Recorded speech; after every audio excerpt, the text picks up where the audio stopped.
So this is another video that's been requested by somebody on Patreon. So if you want to request a video for me to make, or you have questions that you want me to answer, then you can support Nyishar on Patreon. The link is down below. And every month, once or twice a month, I'm going to make videos specifically responding to those requests on Patreon. So this video has been requested by Christine. And Christine's question was, what can we do about the profound sadness that is overwhelming many people in society, but specifically young people, that leads them into drug addiction and, whether they take an overdose or they commit suicide, it leads into very severe mental health problems. So the addiction and mental health factors that are overwhelming the young people in society right now. And this is a very good question because anxiety, depression, and bipolar disorder are the most common forms of mental illness all throughout the world today. And the percentage of society that's affected by these conditions in almost all countries has been on a steady increase for decades now, and it's pretty much at pandemic levels right now. And of course, this just naturally leads into various forms of addiction, as people struggle to cope and they begin to self-medicate with alcohol and with recreational drugs and, even pharmaceutical prescribed drugs. And this is definitely a subject that I have a personal connection with because, as some of you may be aware, addiction and substance dependency are things that I have dealt with in my life. Anxiety and depression are experiences that I've lived with for pretty much as long as I can remember. So I definitely have some personal experience to share on this subject, which we will get to in a moment. But before we look at specific details or circumstances around this kind of topic, I think it's really important that we try to zoom all the way out and paint more of a bigger picture of this type of scenario because, when we become struck by conditions like anxiety or depression or various forms of addiction, all of these things manifest precisely because we have a very limited perspective on ourselves and on life in general. We really fail to appreciate or even realize the bigger picture, and we just become consumed by the small and very temporary details of our problems. So painting a broader outlook of mental illness and addiction is very important. Now, I am a student and practitioner of traditional Tibetan medicine, so I think it's probably most useful if I try to frame this subject according to that outlook. Now, Tibetan medicine and Buddhism share some commonalities, and some of those commonalities are regarding the mind and the nature of reality. So according to these systems, reality is a kind of fabric that is composed of seemingly individual components, but the nature of those components is that they are in fact all interdependent. So nothing exists independently, Everything that we can possibly conceive of is interconnected and interdependent. And, this is really easy to explore from a very basic, even physical standpoint, because my physical body is sustained by the food that I eat, which grows out of this earth. My physical body is sustained by the water that I drink that springs forth from this earth. I'm breathing air that's produced by this earth. So there is really no separation between myself and this planet that I'm inhabiting. And if you were to remove any of those natural resources, then I would also disappear. I wouldn't be able to sustain this existence anymore. So there really is no separation between me and the surrounding environment, even though I may feel like this independent entity just walking around. And likewise, I was born into this life because of numerous causes and conditions coming together, such as, my parents joining together emotionally and physically, and that is ultimately what provided this physical body that I'm now using in this life. And my parents' existence was also created in a similar way, from innumerable causes and conditions all coming together to produce the circumstances that allowed them to be born. So, every person's existence is also completely interconnected and interdependent. Like, none of us are independently, inherently existing in the way that we kind of believe or act like we are. From this perspective, separation is really just an illusion, but it's an illusion that we tend to believe in wholesale. But, of course, on a practical level, there is some degree of separation between me and you, between self and other, between this and that. But it's really only a surface separation. It just appears to be separation. But if we scratch beneath that surface, it's clear that nothing actually exists independently at all. And so according to Tibetan medicine, all of the obstacles that we face, all of our health problems, and especially our mental health problems, all of these things originate from ignorance. The ignorance of what we actually are, and the fundamental ignorance of the true nature of this reality that we're living in. And we're all affected by this. When we live our lives as though we're completely separate from everything around us, that produces a lot of emotions that can cause a lot of problems. Maybe we feel as though we are superior to other people. Maybe we feel as though we're better than others and therefore we should dominate them.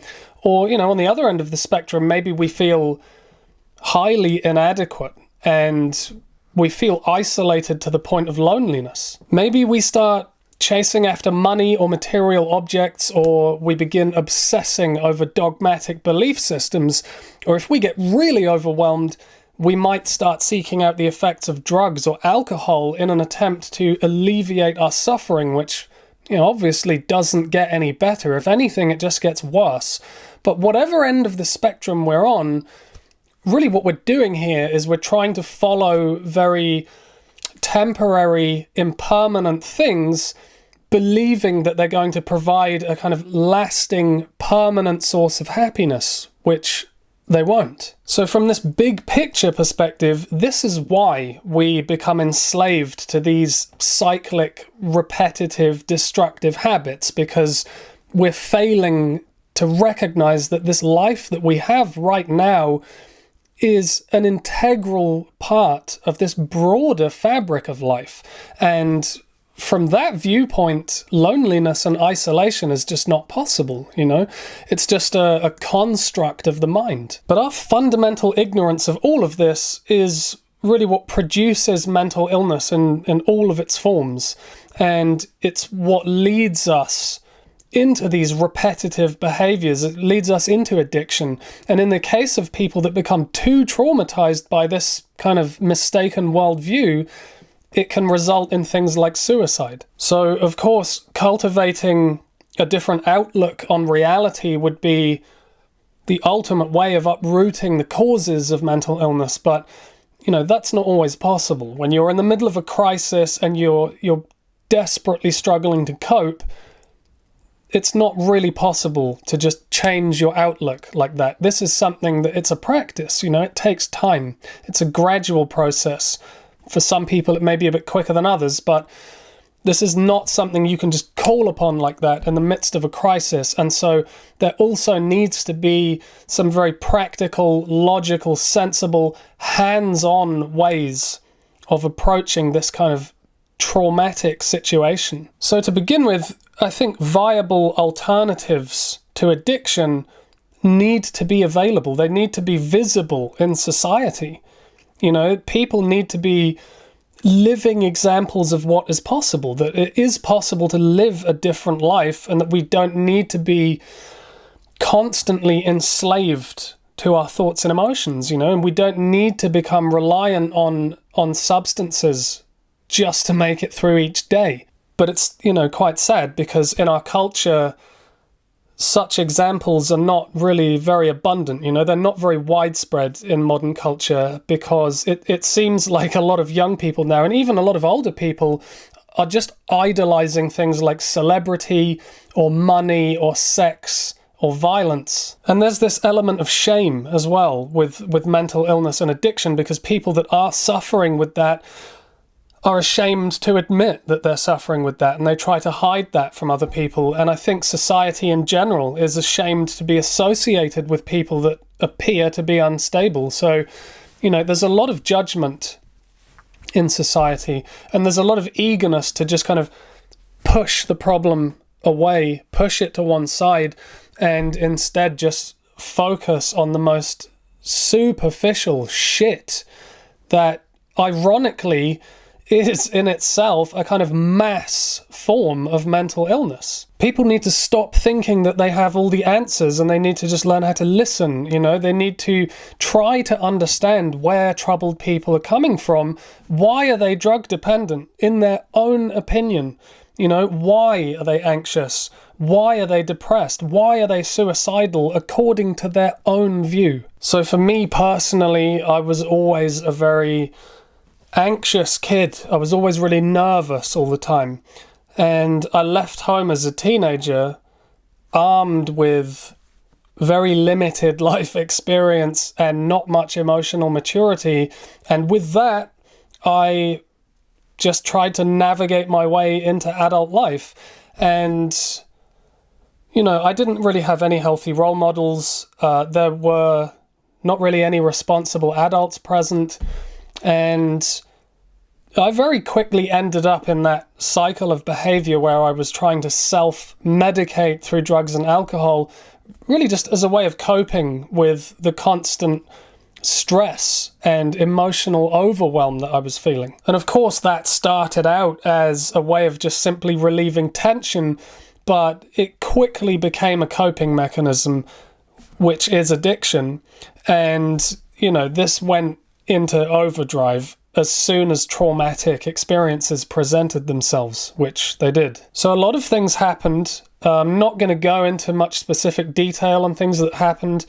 It was quite a long time ago as well, but I do think it's important to share some of what happened here, because one of the main things I think we can do to help young people, or really any people that are going through some form of mental illness or addiction, or they're feeling suicidal, is to stop feeling shame about what we're going through or about what we went through, and to stop perceiving it, as a kind of weakness, and to just start communicating about it openly. Because, vulnerability is an essential part of the healing process, and it's a strength, not a weakness. So in my youth, there were a series of tragedies that involved the death and suicide of other young people that I was connected to.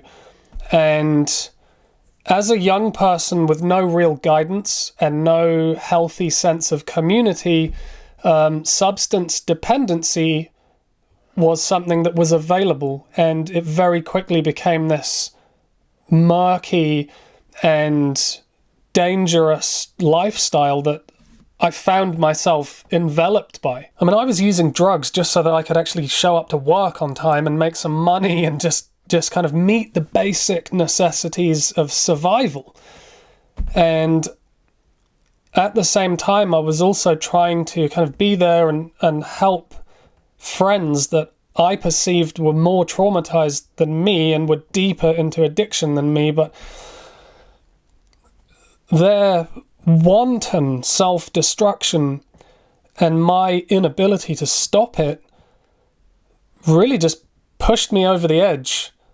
And the summit of stress just ascended way higher than I thought was possible. And my self-medication, or my addiction, also increased in order to kind of meet that stress. So to cut a long story short, it almost all came to a conclusion while I was living in Australia. I was staying at a friend's house and that friend had gone away on a trip for a couple of weeks, and this was pretty much the darkest, lowest and most desperate point for me psychologically and emotionally. And my family had all become very distant, not just geographically, but, you know, mentally and emotionally as well. They were very distant, and the only friends that I had that were close by were very much part of this drinking and drug-taking lifestyle. And so, you know, it just felt like there was nobody to talk to. And when I did try to outreach people and communicate how I was feeling and what I was going through, it just seemed like people were not really that interested. So my mental state kind of felt more like a burden to other people. This was a extremely dark period, the darkest, and I spent time self-harming. I spent time getting totally off my face, and then just wrestling with the most destructive thought patterns. And logically, you know, this just resulted in the realization that I probably should just end my life. And there were moments where I would go kind of blank. And in those moments, I would try to figure out what would be the best method for suicide. You know, how there's lots of ways of doing it. So what would be the right way for me to do it? And where should I do it? And of course, you know, I still had a lot of uncertainty, but I felt like I had both feet firmly planted on that path. And it was at that point that my friend whose house I was staying in, an incredible person called Tim, he arrived back from his trip, and finding me in that state, he just dropped everything. He didn't go into work. He made himself completely available for me. You know, he just put his arm around me, he hugged me, and he didn't offer me any well-meaning but useless advice. He didn't provide any, you know, oversimplified solutions for me at all. He just listened. He was just there, available, complete unconditional support. And that's the first time that that had happened to me in a long time. And I felt a connection again. I felt connected to somebody else, and I felt like those problems weren't just my problems. It wasn't just my burden to carry. For the first time in a long time, I didn't feel completely isolated. And so, you know, I'd gone all the way to the edge of the cliff. And it was that connection that helped me just come back from the edge. So that support and that connection from another person who just accepted me as I was at that moment in time. You know, he didn't try to change me. He didn't try to correct me at all. He just listened, and he just cared, and he was available.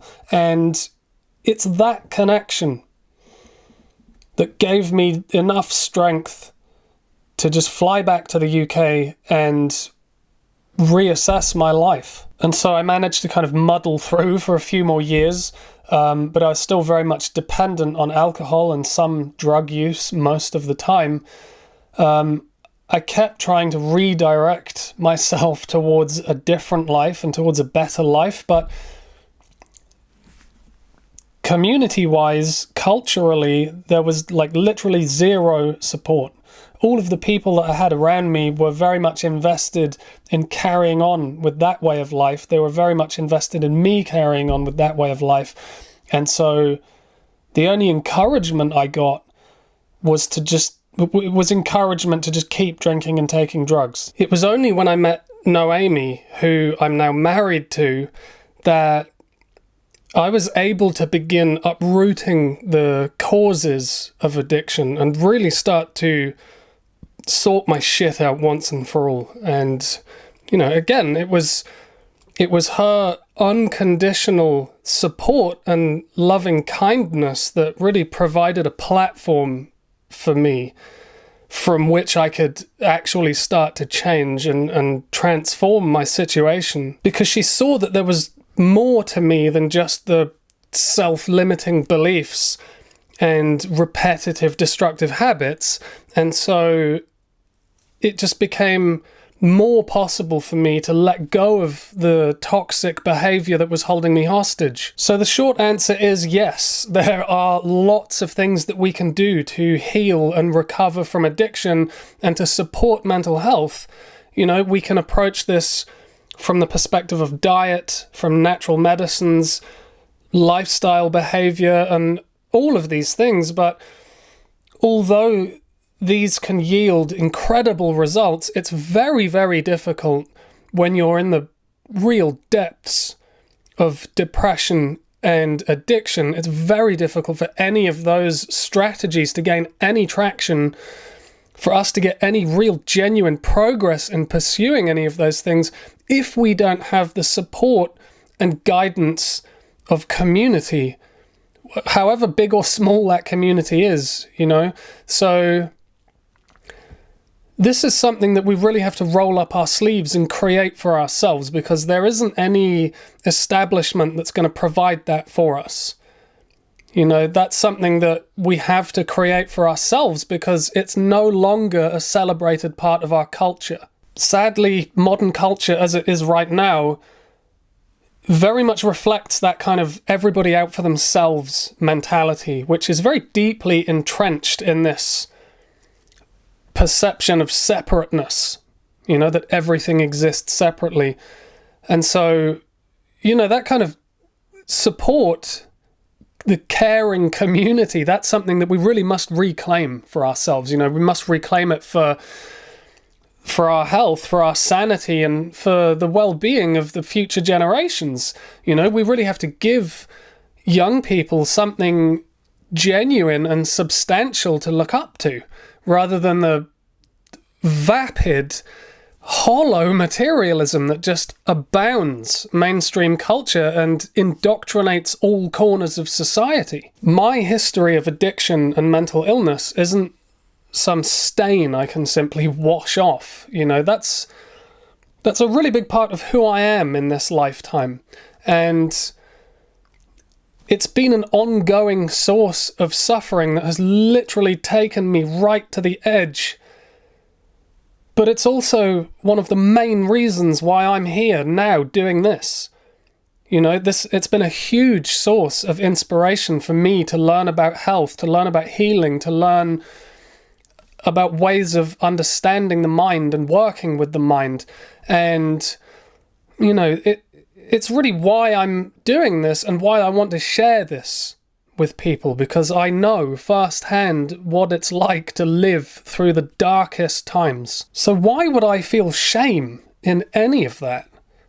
You know, there's nothing to be ashamed of. It's just experiences and hopefully lessons learned and lessons shared in the hope that we can all become a bit stronger, a bit happier, and a bit more genuinely connected to each other in a way that actually reflects the interconnected nature of this reality that we're living in. So it is possible to experience a kind of cultural paradigm shift, but not without individuals such as ourselves caring enough to just roll up our sleeves and make it happen, because it's so important that we destigmatize addiction and mental illness. And the only way that's going to happen is if we share our own stories and our own experiences of these things, you know, because I think if we can step outside of the conventional perception of all of this, then it becomes possible to transmute these experiences of extreme suffering into healing guidance for other people. Addiction and depression are so dangerous because when we're in the midst of it, we just feel completely alone and isolated from the rest of the world. But if we can see other people that, you know, that have been through it and they're now talking about it, then that really illuminates a path forwards.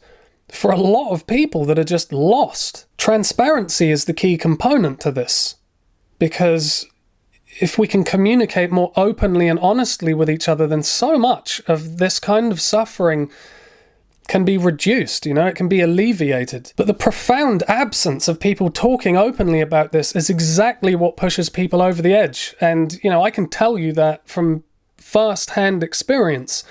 And a sense of community could really stop that.